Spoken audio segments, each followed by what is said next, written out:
உள்ளதை உள்ளதென்றும் இல்லதை இல்லதென்றும் சொல்லுங்கள் என்று சொன்ன நம் கருணாமூர்த்தியான இயேசு கிறிஸ்துவின் திருநாமத்தினாலே உங்கள் அனைவரையும் வாழ்த்துகிறேன்.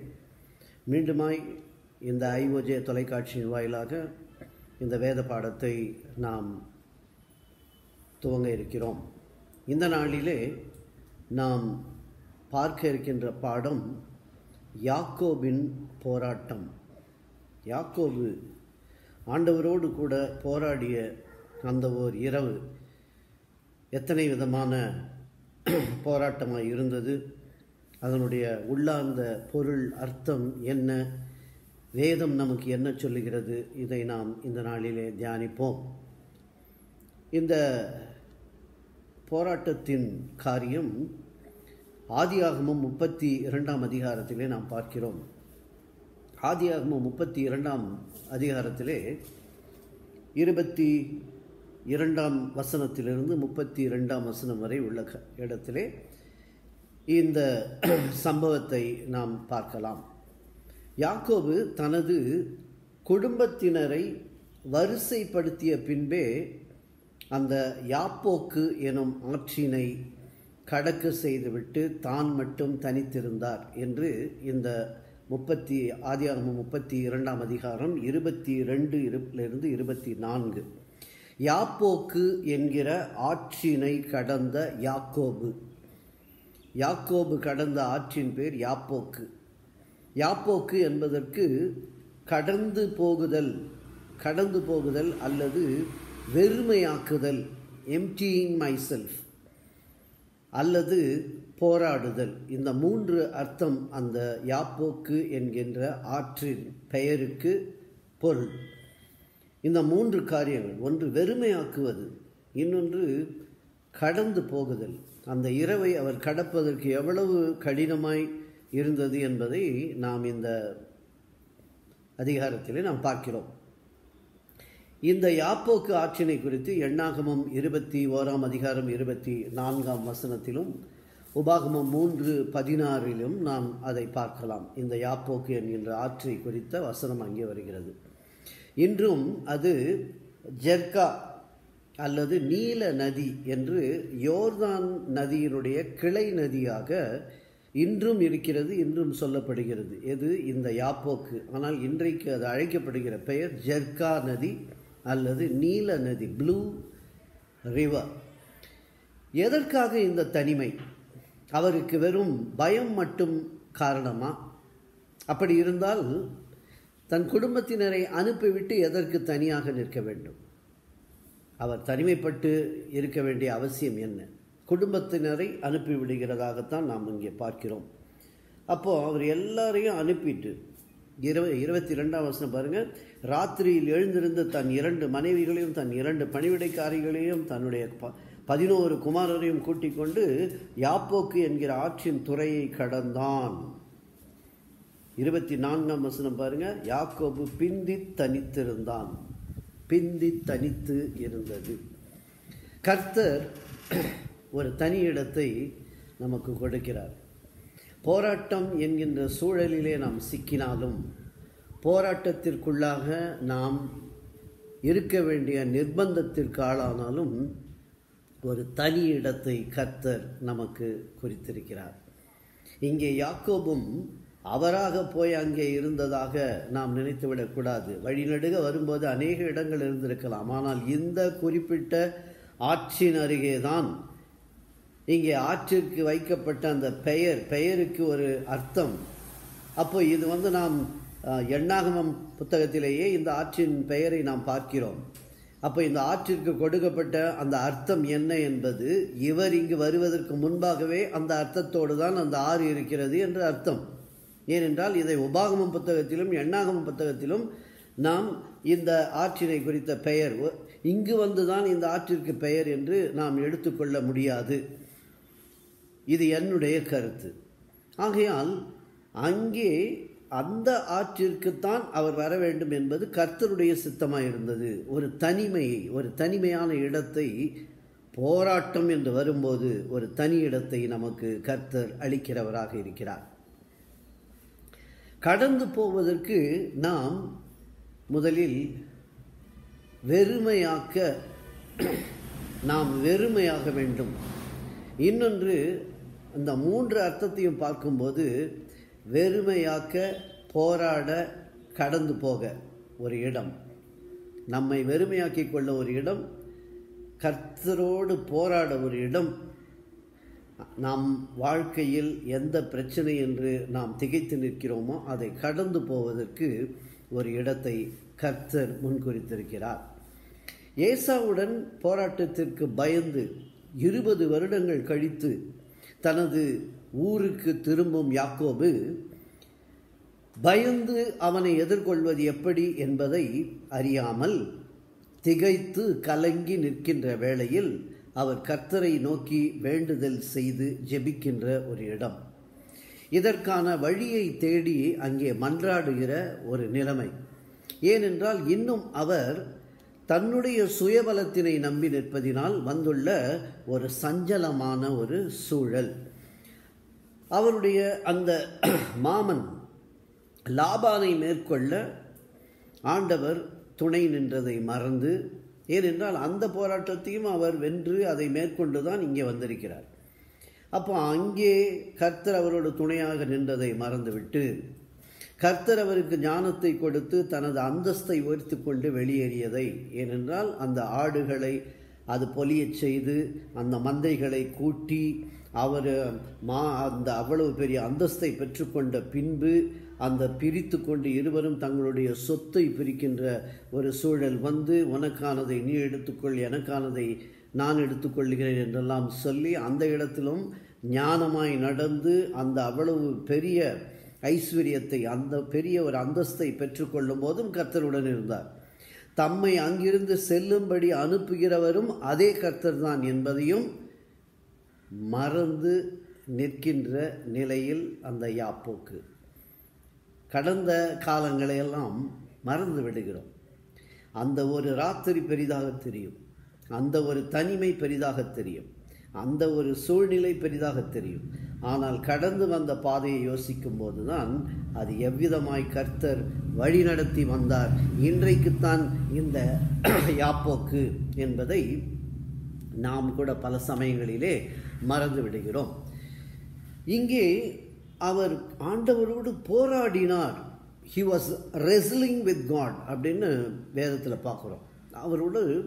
அவரை மேற்கொள்ள முடியாமல் கடினப்பட்டு அந்த போராட்டம் நடக்கிறது என்று நாம் இங்கே ஆதியாகமத்திலே வாசிக்கிறோம். ஆனால் ஓசியா 12ஆம் அதிகாரம் 2-4 வசனங்களை பார்க்கும்போது, ஓசியா 12:2-4 வசனம் அங்கே எவ்விதமாக இருக்கிறது என்பதை நாம் பார்ப்போம்.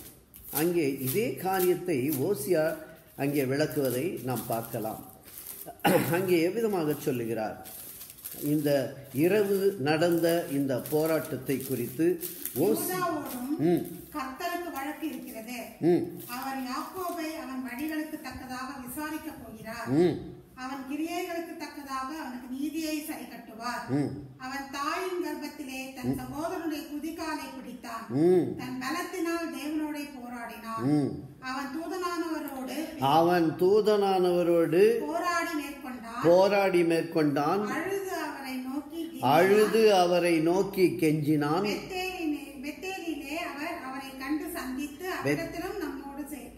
பெத்தேலிலே அவர் அவனை கண்டு சந்தித்து அவ்விடத்திலும்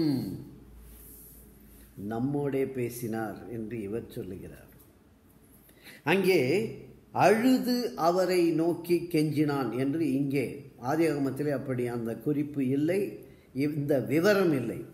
ஆனால் ஓசியா தீர்க்கன் அழகாக யாக்கோபு அங்கே அழுது கெஞ்சினார் என்கிறதை இங்கே அவர் சொல்லுகிறார். அது மாத்திரமல்ல, தாயின் கர்ப்பத்திலேயே அங்கிருந்து அவர் வெளிப்படும் போதே தன் அண்ணனுடைய குதிகாலை பிடித்தவராகிய யாக்கோபு இப்பொழுது தன் பலத்திலே தேவனோடு, தன் சுயபலத்திலே தேவனோடு போராடினார் என்பதை நாம் தெளிவாக அறிந்து கொள்ளுகிறோம். முழுதும் தனது பலத்துடன் போராட்டம். அந்த 32:24 தெளிவாக சொல்லுகிறது, பிந்தி தனித்திருந்தான். அப்பொழுது ஒரு புருஷன் பொழுது விடியும் அளவும் அவனுடனே போராடி முழுவதும் இன்னொரு அங்கே நாம் பார்க்கிற காரியம், தேவன் அவரது தொடைச்சந்தை தொட்டதால் சுளுக்கினாலே நொண்டி நொண்டி நடந்தார். அந்த விளைவு, அந்த போராட்டத்தின் விளைவாய் நாம் பார்க்கிற அந்த 32, 31 வசனத்தில், பெனியேலை கடந்து போகையில் சூரியன் உதயமாயிற்று, அவன் தொடை சுளுக்கினாலே நொண்டி நொண்டி நடந்தான். அப்பொழுது அவர் தேவனை கைவிடாமல், தம்மை தேவன் ஆசீர்வதிக்காமல் விடப்போவதில்லை என்று பிடிவாதமாக இருந்த யாக்கோபு. யாக்கோபுடன் போராடியவர் யார்? தேவனா? தேவ தூதனா? அல்லது இங்கே புத்தகத்திலே சொல்லியிருக்கிறபடி புருஷனா? ஒரு புருஷரா? அல்லது சாதாரண ஒரு மனிதரா? இதை நாம் தெரிந்து கொள்ள வேண்டும். இப்பொழுது நாம் வாசித்த அந்த ஓசியா 12:3-4 யாக்கோபு தேவனோடே போராடினார். அங்கே தெளிவாக அவர் விளக்குறார். யாக்கோபு தேவனோடே போராடினார். தேவதூதனானவரோடு போராடி மேற்கொண்டார் என்றும், பெத்தேலிலே அவர் யாக்கோபை கண்டு சந்தித்து அவ்விடத்திலும் தம்மோடே பேசினார் என்றும் எழுதப்பட்டுள்ளது. அப்போ இங்கே தெளிவாக தெரியுது அவர் யாரோடு போராடினார் என்று. இன்னொரு காரியம், அந்த 32 30 வசனம் ஆதியாகமத்திலே சொல்லப்பட்ட அந்த வசனம், யாக்கோபு நான் தேவனை முகமுகமாய் கண்டேன் என்று சொல்லுகிறார். இங்கே நாம் ஒரு காரியத்தை அடிக்கடி நான் சொல்லியிருக்கிறேன். தேவதூதனானவர் என்று சொல்லும்போது அது கிறிஸ்துவை குறிப்பதாகத்தான் எல்லா ஆராய்ச்சியாளர்களும் சொல்லுகிற கருத்து. பழைய ஏற்பாட்டிலே தேவதூதன் அப்படின்னு வரும்போது அது தேவதூதனாக இருக்கும். தேவதூதனானவர் என்று சொல்லும்போது இந்த ஒருமையில் சொல்லப்படாமல் அந்த தூதனானவர் என்று சொல்லுகிற இடங்களிலெல்லாம் அது கிறிஸ்துவை குறிப்பதாக இருக்கிறது. ஏனென்றால் ரபிக்கள் கூட இதைத்தான் சொல்லுகிறார். அதற்கு ப்ரீ பெத்லஹேம் அப்பியரன்ஸ் என்று சொல்லுகிறார்கள். பெத்லஹேமிலே அவர் மனிதனாக அவதரித்த அதற்கு முன்பாக அவர் எங்கெல்லாம் தரிசனம் கொடுத்தாரோ அதற்கு ப்ரீ பெத்லஹேம் அப்பியரன்ஸ் என்று சொல்லி இந்த காரியத்திற்கு அவர்கள் இவ்விதமாக சொல்லுகிறார்கள். இதை 2 விதமாக சொல்வார்கள். ஒன்று தியோஃபானி, இன்னொன்று கிறிஸ்டோஃபானி. தியோஃபானி என்றால் கடவுள் உடைய தரிசனம். கிறிஸ்டோஃபானி என்றால் கடவுள் கிறிஸ்துவாக தரிசனம் கொடுப்பது, கிறிஸ்துவின் உருவில் தரிசனம் கொடுப்பது, கிறிஸ்துவை அனுப்பி தரிசனம் கொடுப்பது. கிறிஸ்துவாக உருவத்தில் இல்லாமல் வேறு இங்கே புருஷன் என்கின்ற ஒரு உருவத்திலே வந்தது. ஆனால் வந்தவர் யார் என்றால் அது இயேசு கிறிஸ்து. அதை தான் இந்த 2 வார்த்தைகள். எப்படி எந்த விதமாக இருந்தாலும் யாக்கோபோடே போராடியவர் கர்த்தர் அல்லது அவரது பிரதிநிதி என்பதை நாம் நிச்சயமாய் தெரிந்து கொள்ளலாம். இப்போ அந்த மனநிலை எப்படியாக இருந்தது என்றால், கடந்த கால லாபானிடம் நடந்த போராட்டம், எதிர்நோக்கப் போகிற அண்ணன் ஏசாவிடம், சகோதரன் ஏசாவிடம் நடக்கப் போகிற போராட்டம், இந்த 2க்கும் இடையிலே தனது சுயத்தில் சாய்ந்ததினால் ஆண்டவரோடும் போராட்டம். 3 போராட்டம். கடந்து வந்த போராட்டம், அங்கே இத்தனை வருட காலமாக இருந்து 2 மனைவிகளை அவர் திருமணம் செய்து கொண்டு வருகிறாரே, அது நடந்து முடிந்த போராட்டம் லாபானோடு நடந்தது.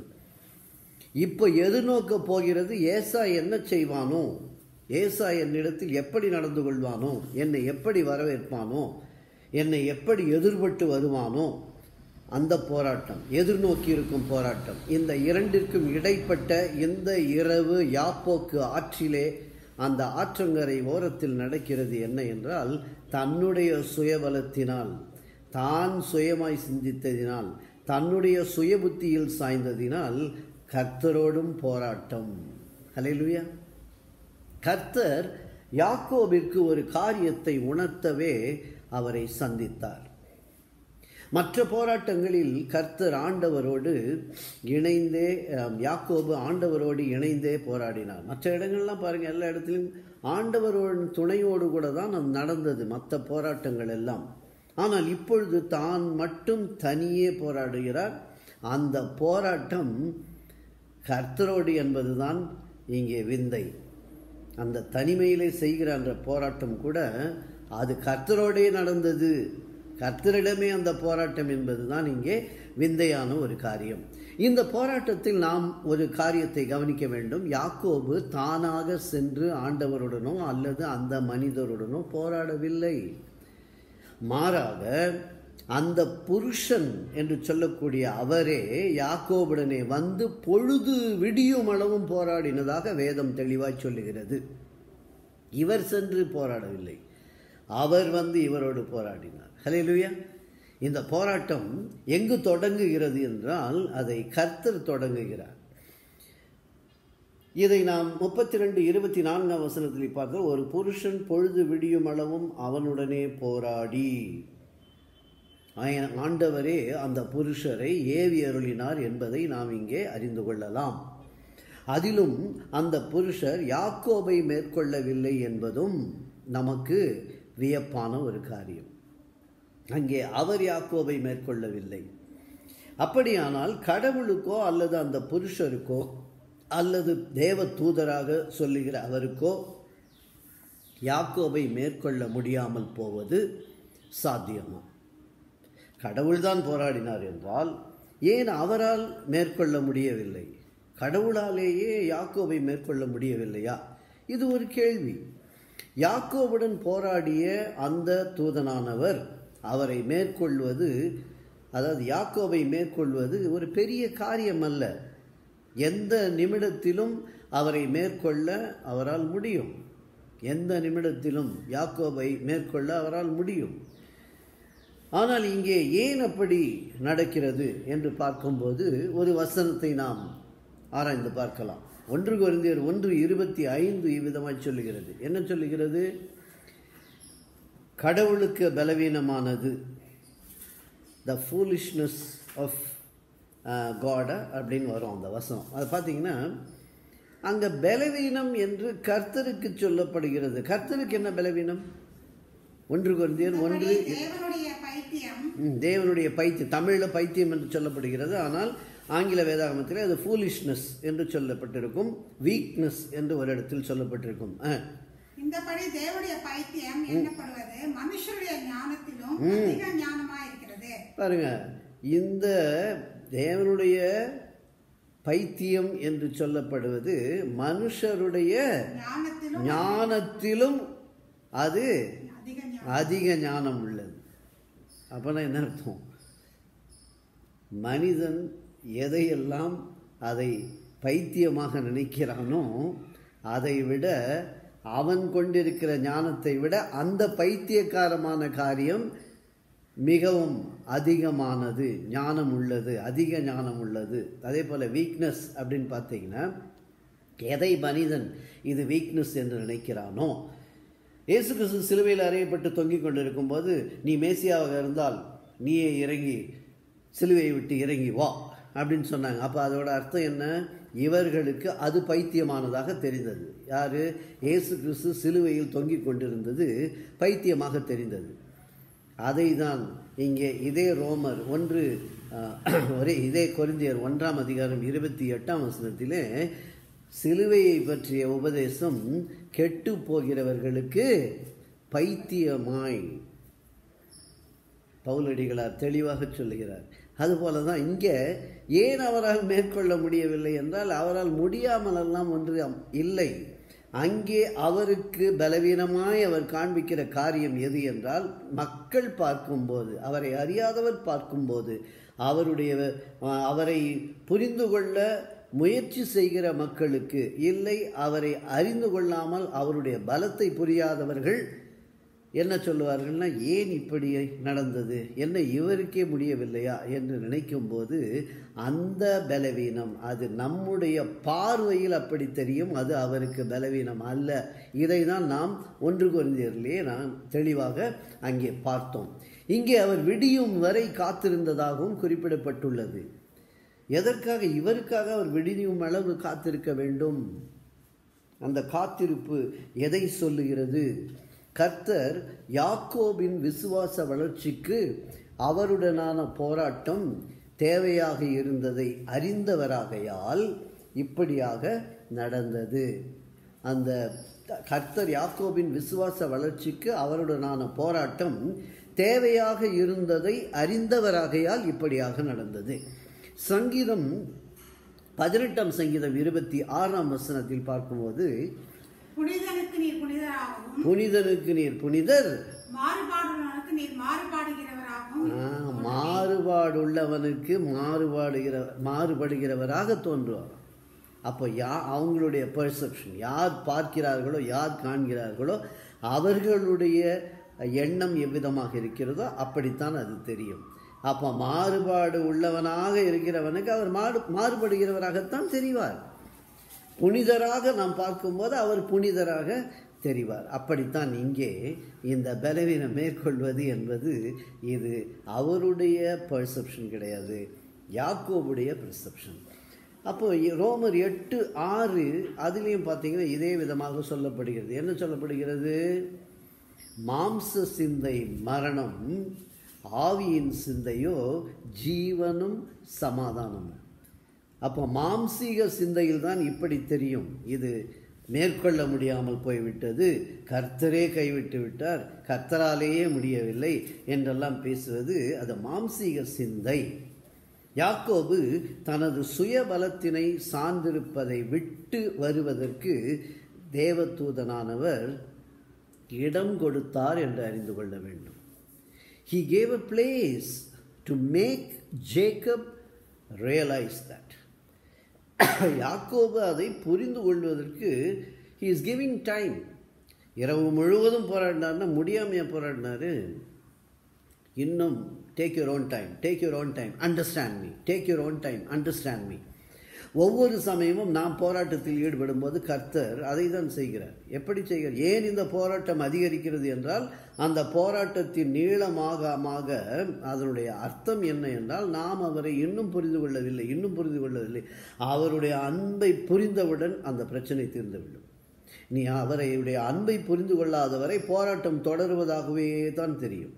இங்கும் அப்படிதான், இரவு முழுவதும். ஏனென்றால் நீ எப்பொழுது புரிந்து கொள்வாயோ அப்பொழுது நான் உன்னை விட்டு போய்விடுவேன், உன்னை என்னிடத்திலிருந்து விலகச் சொல்வேன், என்னோடு நீ போராடி கொண்டிருக்கிற அந்த போராட்டத்தை நானே உன்னை நிறுத்தச் சொல்லுவேன்.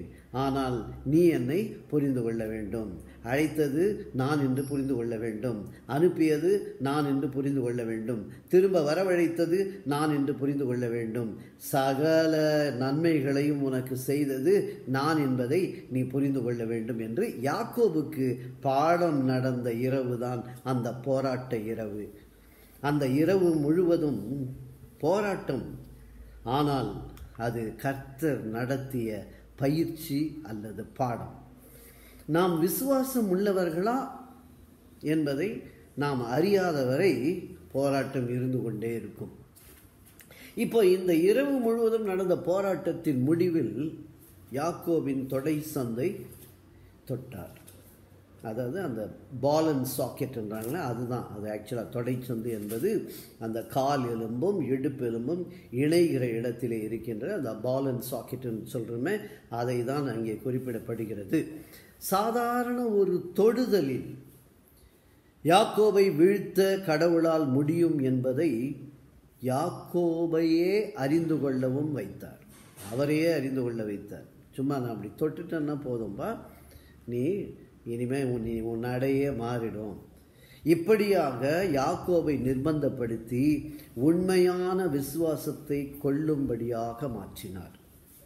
யாக்கோபின் ஆராதனையை விட, அவரது பலியை விட, அவரது எண்ணெய் அபிஷேகத்தை விட, அவருடைய தொழுது கொள்வதை விட, பொருத்தனையை விட கர்த்தர் அவரது விசுவாசமுள்ள இருதயத்தை மட்டுமே எதிர்பார்த்தார்.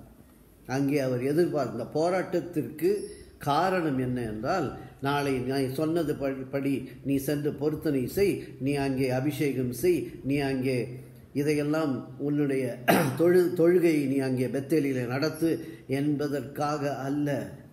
உன் விசுவாச இருதயம் அது விசுவாசமுள்ள இருதயமாய் மாறும் வரைக்கும் தான் இந்த போராட்டம் உனக்கு. தம்மோடு போராடுவது கர்த்தரே என்பதை யாக்கோபு அறிந்து கொண்டதை கர்த்தரும் அறிந்திருந்தார். அதனால்தான் கர்த்தர் அந்த இடத்துல என்ன செய்கிறாரு, யாக்கோபின் பெயரை கேட்டார். அங்கே யாக்கோபின் பெயரை கேட்கிறார். 28வது வசனம் பார்த்தீங்கன்னா ஆதியாகமம் 32:28 உன் பேர் 27 உன் பேர் என்ன என்று கேட்டார். யாக்கோபு என்றான். உன் பேர் என்ன என்று கேட்கிறார். கர்த்தர் தமக்கு யாக்கோபின் பெயரை தெரியாததினால கேட்டார். கர்த்தருக்கு தெரியாதா யாக்கோபின் பெயர் என்ன என்று?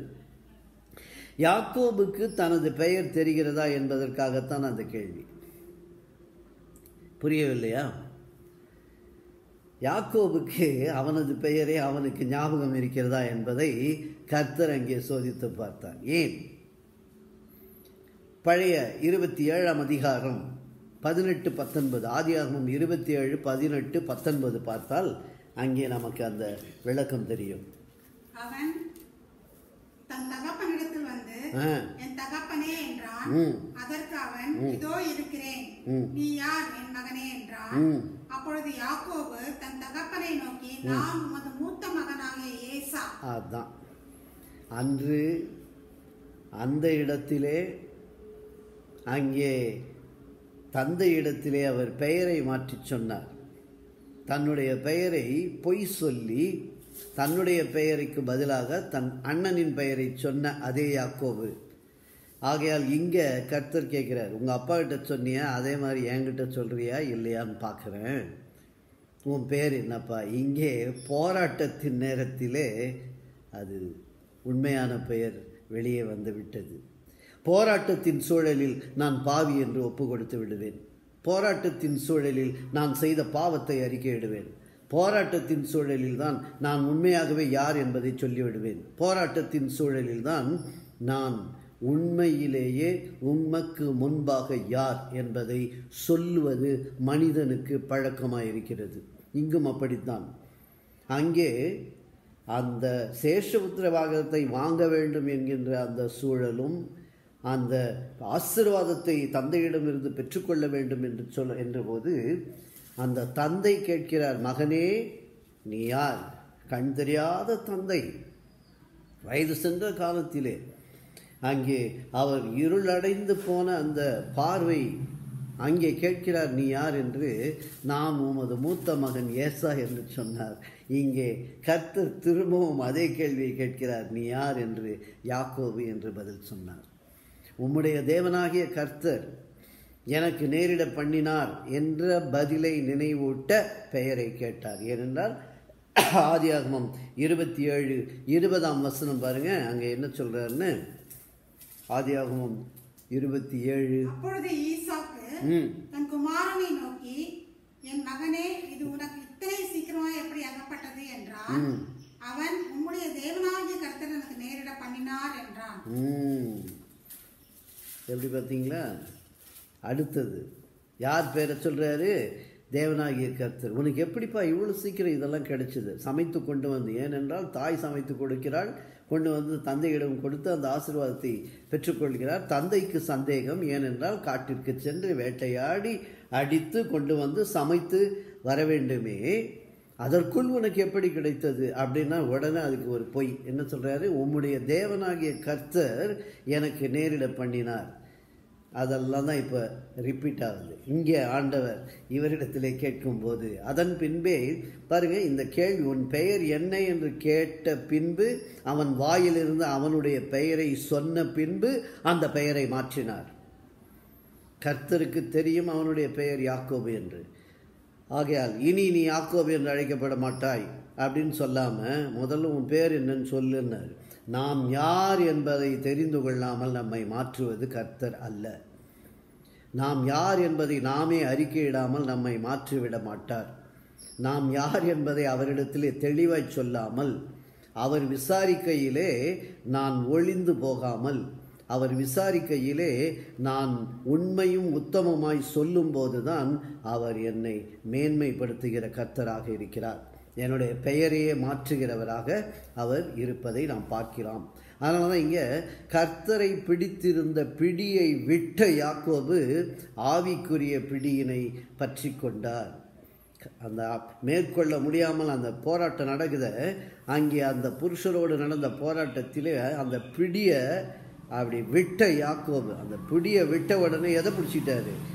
ஆவிக்குரிய பலத்தை பிடித்து கொண்டார். ஆவிக்குரிய பிடியினை பற்றி கொண்டார். அதெல்லாம் சோதித்து பார்த்த பின்புதான் கர்த்தர் அவனை ஆசீர்வதித்தார் என்று நாம் பார்க்கிறோம். 29வது வசனம் பாருங்க. நீ என் நாமத்தை கேட்பானேன் என்று சொல்லி அங்கே அவனை ஆசீர்வதித்தார். உடனே திருப்பி அவர், நீங்கள் யார் ஆண்டவரே? இவர் கேட்குறாரு. அங்கே ஆண்டவர் சொல்கிறார், என் பேரை ஏன்பா நீ ஏன்பா அதை கேட்கணும்? You are unfit to ask my name. ஏனென்றால் உன்னுடைய பெயரை கேட்டு உன்னை மாற்றியிருக்கிறேன். இன்னுமா இந்த போராட்டம் நடந்து எவ்வளவும் தெரிந்த பின்பும் இன்னும் என்னை நீ அறியவில்லையா? அதான் அர்த்தம். இவ்வளவு நடந்த பின்பும் அறியவில்லையா? கேட்பானேன், என் பெயரை கேட்பானேன், ஆனாலும் உன்னை நான் ஆசீர்வதிக்கிறேன். ஹல்லேலூயா. ஆனாலும் உன்னை ஆசீர்வதிக்கிறேன் என்று சொல்லி அவர் அந்த ஆசீர்வாதத்தை அவனுக்கு கொடுப்பதை நாம் பார்க்கிறோம். ஹல்லேலூயா. நாம் அடுத்த பாகத்திலே இதனை தொடரலாம்.